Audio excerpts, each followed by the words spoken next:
बिस्मिल्लाहिर्रहमानिर्रहीम। अस्सलातु वस्सलामु अलैका या सय्यदी या रसूल अल्लाह व अला आलिका व अस्हाबिका या हबीब अल्लाह। मोहतरम सामीन इकराम,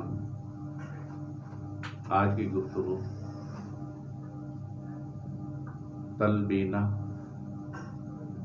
सरकार की वो ग़ज़ा जिसको मेरे और आपके सुहने लजपाल नबी सल्लल्लाहु ताला अलैहि वसल्लम बज़ाते खुद और अपने घर वालों को भी तैयार करने का हुक्म फरमाया करते थे। सादा से अल्फाज के अंदर यूँ समझे, जऊ का दलिया। जऊ सरकार दो आलम सल्लल्लाहु ताला अलैहि वसल्लम को तीनों ज़ावियों के अंदर पसंद थे।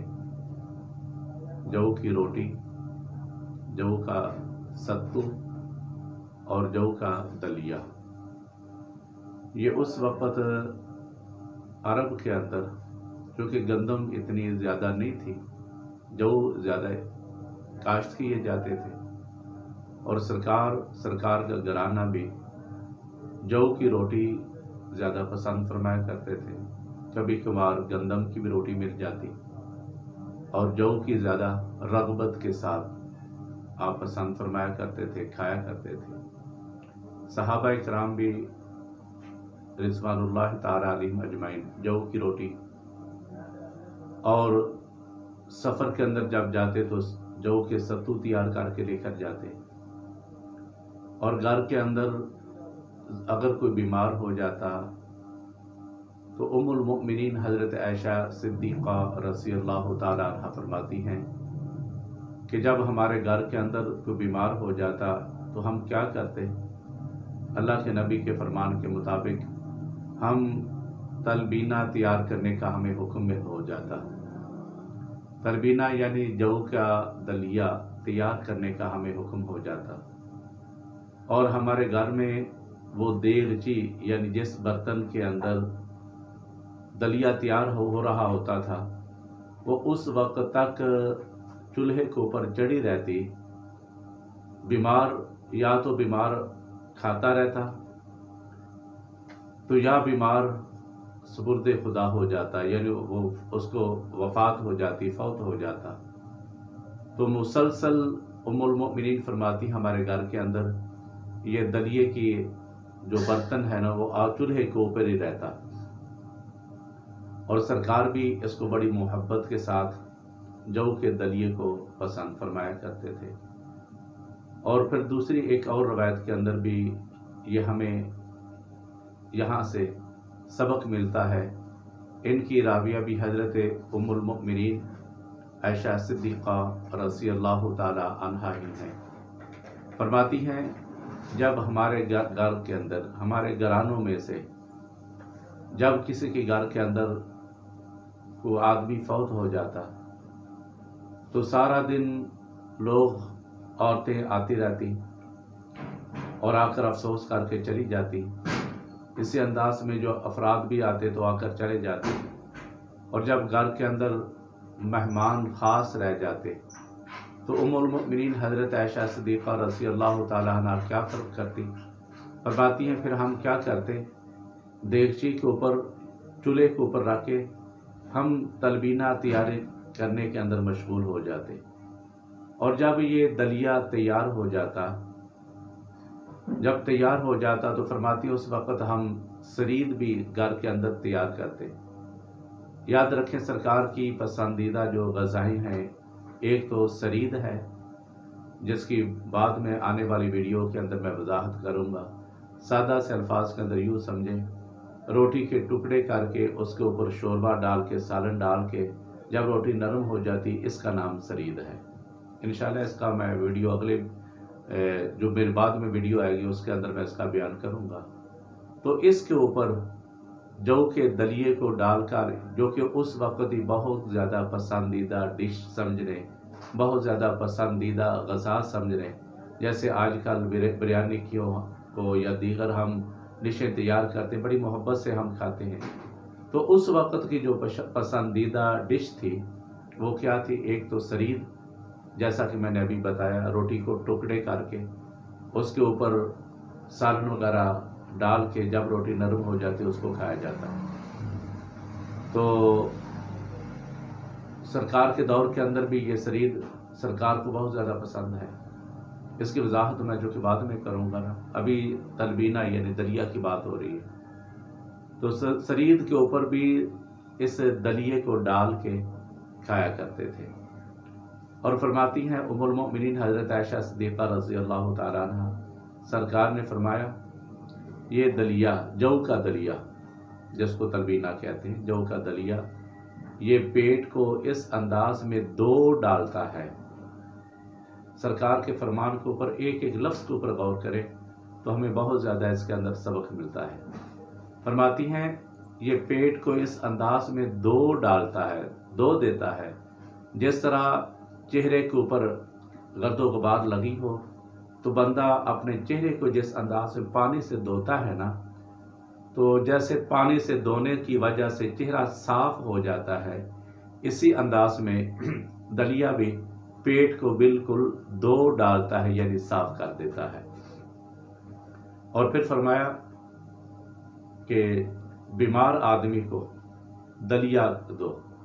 बीमार आदमी जब दलिया खाता है, जौ का दलिया, तो जब वो दलिया खाता है बीमार आदमी, तो उसको ताकत भी मिलती है और उसका पेट भी साफ हो जाता है। ताकत भी मिल जाती है, पेट भी साफ हो जाता है। तो दलिए के अंदर, जौ का जो दलिया है, इसके अंदर बहुत ज़्यादा फ़ायदे हैं, बहुत ज़्यादा फ़ायदे हैं। बिलखसूस ऐसा बंदा जिसको पेट के अंदर ज़ख्म है या अल्सर है, पेट के अंदर ज़ख्म है, तो उसके लिए सबसे बेहतरीन जो दुआ है, ग़ज़ा है। इसको ग़ज़ा समझ लें या इसको दुआ समझ लें। आजकल हम डॉक्टरों के पास जाते हैं, आला से आला, महंगी से महंगी दवाई खाई जाती है, लेकिन फिर भी पेट के ज़ख्म जल्दी ठीक नहीं होते, अल्सर वगैरह जल्दी ठीक नहीं होते। तो काश हम अल्लाह के प्यारे नबी की सुहनी सुन्नत मुबारका दलिए को अपने ग़ज़ा के अंदर शामिल करें। जब दलिए को अपनी ग़ज़ा के अंदर हम शामिल करेंगे तो इंशाअल्लाह सरकार की सुन्नत की वजह से अल्लाह पाक हमारे पेट के ज़ख्मों को भी अल्लाह पाक साफ़ कर देगा। इसी अंदाज में जौ के अंदर तो अल्लाह पाक ने वैसी बड़ी बरकत रखी, वैसी बहुत ज़्यादा इसके अंदर रहमत है। उम्मुल मोमिनीन हज़रत आयशा सिद्दीक़ा रज़ी अल्लाह तआला अन्हा फरमाती हैं, जिस आदमी को गुर्दे का दर्द हो, ये तकलीफ़ बहुत ज़्यादा है, गुर्दे की तकलीफ़ बहुत ज़्यादा है, और जिस आदमी को गुर्दे को की तकलीफ़ होती है बस उसी को पता होता है कि इसकी तकलीफ़ की शिद्दत कितनी है। फरमाती जौ के पानी को, जौ का पानी लेके उसके अंदर शहद मिला के उस मरीज़ को पिलाया जाए तो अल्लाह के फजल से वो मरीज़ जिसको दर्द गुर्दा होती है या गुर्दों के अमराज के अंदर मुब्तला है, अल्लाह ताला उसको शफा अता फरमा देता है। तो जौ बजाते खुद इसकी रोटी हो या इसका दलिया हो या इसका सत्तू हो, हर जाविये से ये फ़ायदेमंद है।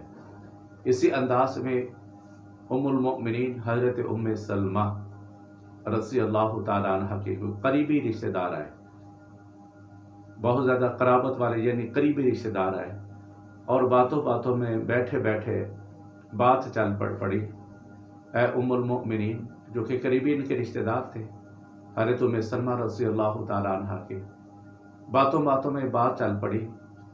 ए उम्मुल मोमिनीन, आज हमें वो ग़ज़ा खिलाएं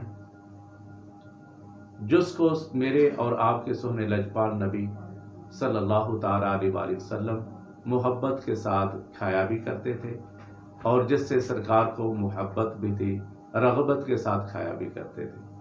उम्मुल मोमिनीन ने आगे से फरमाया, हाँ, मैं आज तुम्हें वो खाना खिलाऊंगी जिसको सरकार बड़ी चाहत के साथ खाया करते थे। फरमाते हैं फिर हज़रत उम्मुल मोमिनीन ने क्या किया, देगची के अंदर जौ डाले, दलिया डाला, पानी डाला, आग के ऊपर चढ़ा दिया, और जब पकने के करीब आए तो फिर आपने क्या किया, उसके अंदर दूध डाला। دودھ ڈالنے کے بعد پھر زیتون کا تیل ڈالا، اور جب پکنے کے لیے تیار ہو گئے تو یہ یاد رکھیں گے ساری چیزیں رحمت ہیں، جو بھی، دودھ بھی، زیتون کا تیل بھی۔ اور اس کے بعد ام المؤمنین نے کیا کیا؟ شہد اس کے اندر ڈالا۔ اب یہ چاروں چیزیں جو کہ قرآن و سنت کے اندر ہیں، چاروں چیزیں، یعنی شہد کا تذکرہ قرآن کریم کے اندر ہے، دودھ کا تذکرہ بھی قرآن کریم کے اندر ہے، زیتون جس کی رب ذوالجلال نے قسم اٹھائی، والتین والزیتون، مجھے انجیر اور زیتون کی قسم، اور یہ زیتون اللہ کے نبیوں کی خوراک ہے، اتنا یاد رکھنا، اللہ کے نبیوں کی خوراک ہے، اور اللہ پاک نے ان سب کے اندر شفا رکھی ہے۔ جو بندہ کہتا ہے نا مجھے کئی میں دعائیں کھا چکا ہوں، مجھے شفا نہیں مل رہی، کاش میرا یہ پیغام سن کے آپ اللہ کے نبی کی سنت کو اپنائیں۔ جب اللہ کے نبی کو سنت کو اپنائیں گے نا تو انشاءاللہ آپ کو اس خوراک کی وجہ سے اللہ پاک شفا بھی اللہ تعالیٰ آپ کو عطا فرمائے گا۔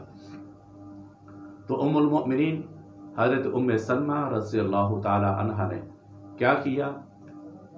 تلبینہ تیار کرنا شروع کیا، یعنی سب سے پہلے جو کوٹ کے ڈالے دلیا بنا کے، اس کے بعد پانی کے اندر اس کو پکانا شروع کر دیا، جب پکنے کے قریب آئے پھر آپ نے اس کے اندر دودھ ڈالا، پھر زیتون کا تیل ڈالا، اور اس کے بعد شہد ڈالا۔ جب یہ کھانا تیار ہو گیا تو ام المؤمنین نے کھانا مہمانوں کے سامنے رکھا، فرمایا یہ وہ کھانا ہے جس کو میں سرکار کے لیے تیار کیا کرتی تھی، اور سرکار بڑی محبت کے ساتھ، بڑی الفت کے ساتھ اس کھانے کو کھایا کرتے تھے۔ تو گویا کہ جو کا دلیا، اللہ کے نبی کا فرمان، بیمار آدمی کو کے دل کو راحت دیتا ہے۔ بیمار آدمی بالخصوص جو دل کے مریض ہیں، اللہ کے پیارے نبی کا فرمان دل والے مریض کو رب ذوالجلال اس کے اندر شفا دیتا ہے۔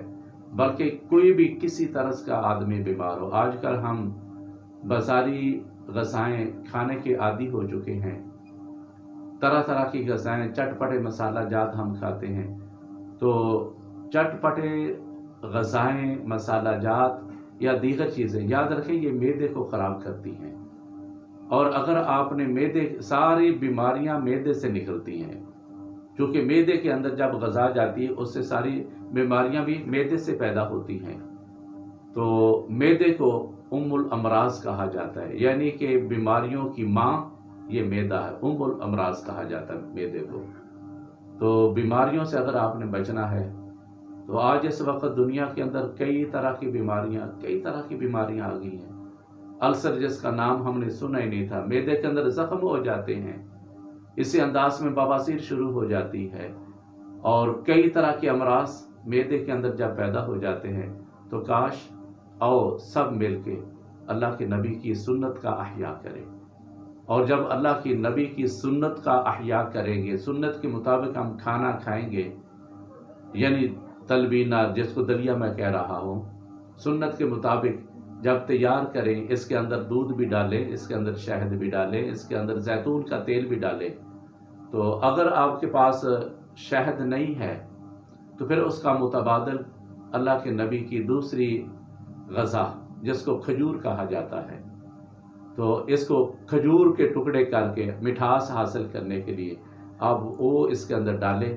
جب وہ ڈالیں گے تو انشاءاللہ یہ ساری چیزیں اللہ کے نبی کی خوراک، کھجور بھی، زیتون کا تیل تو ویسے نبیوں کی خوراک ہے، اسی انداز میں جو کا دلیا یہ بھی اللہ کے نبی کی سنت مبارکہ، یہ ساری چیزیں جب ڈالیں گے تو انشاءاللہ جب کھائیں گے تو اللہ پاک کیا کرے گا؟ اپنے نبی کی سنت کی وجہ سے، سرکار کی غذا کے تصدق سے اللہ پاک آپ کو شفائیں عطا فرمائے گا۔ تو جتنے بیمار ہیں، دل کے مریض ہیں، پیٹ کے امراض کے اندر جو مبتلا ہیں، بواسیر والے ہیں، یا گردوں کے امراض کے اندر جو مبتلا ہیں، وہ سارے کیا کریں؟ آج ہی سے عہد کر لیں کہ باری تعالیٰ بیماریوں سے شفا بھی دینے والا تو ہے، تیری ذات کے سوا اور کوئی شفا نہیں دے سکتا، اللہ شفا بھی عطا فرما، اور سرکار کی سنت کے مطابق اس تلبینے کو تیار کرے، یعنی جو اور دودھ، شہد یا کھجور اس کے اندر ڈال لیں، زیتون کا تیل ڈال لیں، تو انشاءاللہ یہ ایک بہت لذیذ ایک ڈش آپ کے لیے تیار ہو جائے گی، اور یہ ڈش اپنے بچوں کو بھی کھلائیں، اپنے مہمانوں کو بھی کے سامنے بھی پیش کریں۔ جہاں آپ کتنی ڈشیں تیار کرتے ہیں، وہاں کاش اللہ کے نبی کی سنت کے مطابق ایک ڈش آپ یہ بھی اس کے اندر شامل کر لیں۔ جب ایک ڈش تیار کریں گے نا تو انشاءاللہ کھانے والے بھی مجھے بھی دعائیں دیں گے، اور جو بیمار ہے وہ جب تندرست ہو جائے گا نا تو انشاءاللہ مجھے بھی وہ دعا دے گا۔ یقیناً میں اللہ کی بارگاہ میں اس بات کا طالب و متمنی ہوں کہ کھائیں گے آپ، فائدہ آپ کا ہوگا، تو جوڑیاں بار بار کے دعائیں آپ مجھے دیں گے۔ تو اللہ پاک ہم سب کو تلبینہ کھانے کی اللہ پاک توفیق عطا فرمائے، یعنی جو کا دلیہ جس کے اندر دودھ، زیتون کا تیل، اسی انداز میں شہد ڈال کے، دودھ ڈال کے تیار کیا جاتا ہے۔ اللہ پاک ہم سب کو یہ کھانے کی توفیق عطا فرمائے، سرکار کی سنت کے اوپر عمل کرنے کی توفیق عطا فرمائے۔ وآخر دعوانا ان الحمد للہ رب العالمین۔ السلام علیکم ورحمۃ اللہ وبرکاتہ۔